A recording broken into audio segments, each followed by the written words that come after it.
Hello and welcome to HD Calcs. I'm Rick, and in this video we're going to have a look at how we can use the constant e, also known as the natural antilog or Euler's number, on the Casio fx-991 MS calculator. To do that, we'll use the shift key that looks like this, located here, the alpha key that looks like this, located here,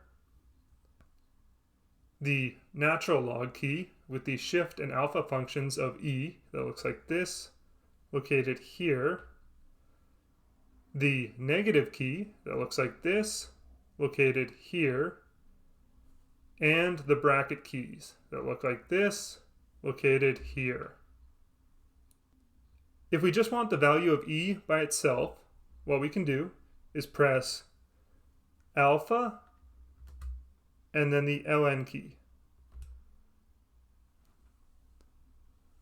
Then equals, and see we get a result of 2.71828, etc. If we want e with an exponent, like in this example, e squared plus 3, what we can do is press shift ln and see that we get our e there, and then enter our exponent, which is 2,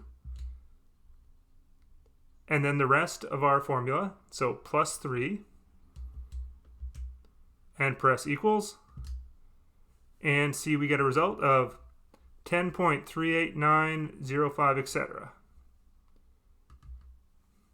If we want e with a more complex exponent, like say e to the power of 2 plus 3, we need to use our brackets. So we start with shift ln to get our e, and then open our bracket, and then enter our 2 plus 3, and close our bracket, and press equals, and see we get a result of 148.41315, etc. If we want to get e to a negative power, we need to use the negative key. So again, we start with shift ln to get our e, and then we hit negative to tell our calculator our exponent will be a negative. Note that we do not use the subtraction. That'll be a different result. We want to use this negative key. And then we get our exponent, which was 2, and press equals, and see we get a result of 0.13533, etc. All right, I hope this helps, and good luck on those tests out there, everybody.